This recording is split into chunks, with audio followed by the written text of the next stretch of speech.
In the Bible, fire sometimes goes unquenched until it does and finishes its job, which is to consume or devour what it touches, ending in utter, irreversible annihilation. Ezekiel 20:47 says, "Say to the southern forest, Hear the word of Yahweh. This is what the sovereign Yahweh says. I am about to set fire to you, and it will consume all your trees, both green and dry. The blazing flame will not be quenched, and every face from south to north will be scorched by it." We have here an unquenchable flame that consumes all the trees of a forest.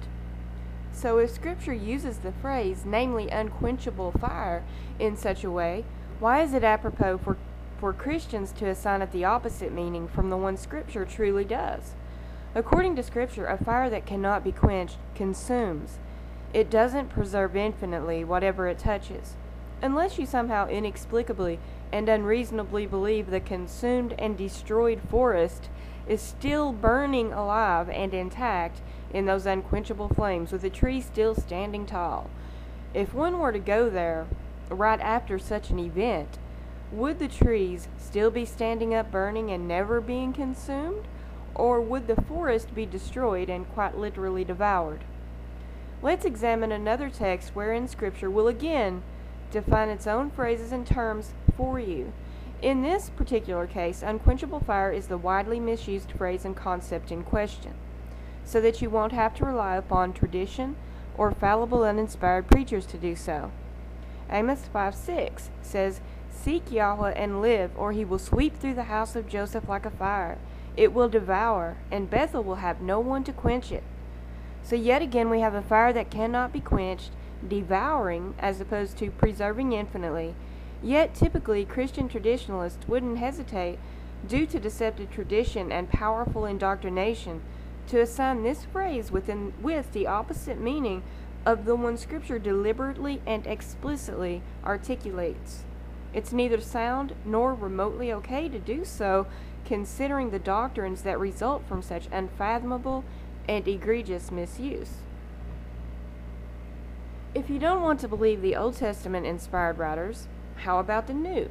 Do they take the phrase and use it as the Old Testament writers do, or do they make up their own new meaning like Christian traditionalists do who've listened to their uninspired money-making preachers for too long? We shall see. Matthew 3:12 says, "His winnowing fork is in his hand, and he will clear his threshing floor, gathering his wheat into the barn and burning up the chaff with unquenchable fire." I doubt anyone would dare to argue that the chaff doesn't represent the wicked.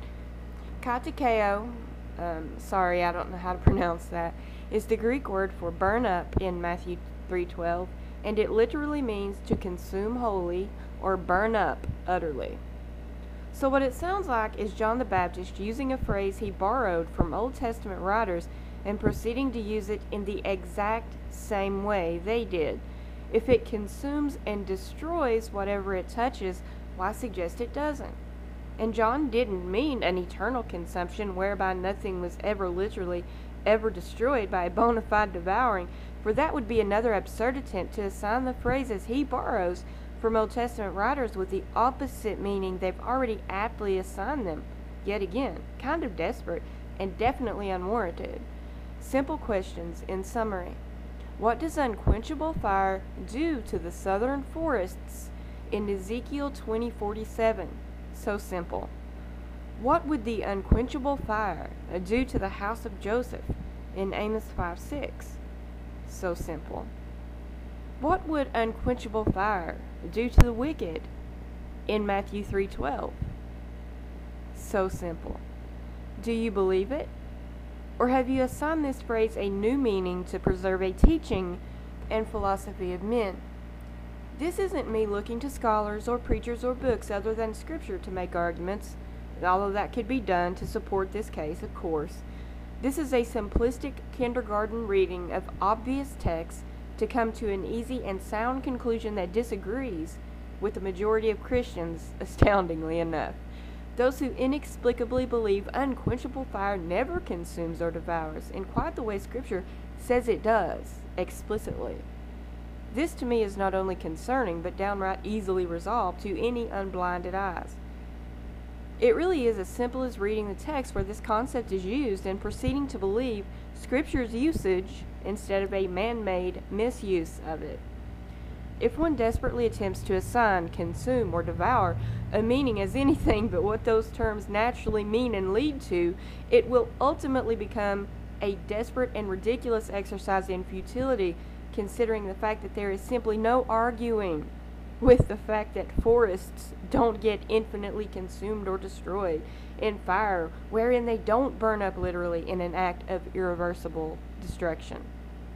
When Christians try to assign that desperate meaning of these terms in relation to the wicked, they're apparently making the decision to define Scripture by their own ideas instead of letting Scripture define its own phrases and terms, which is never cool.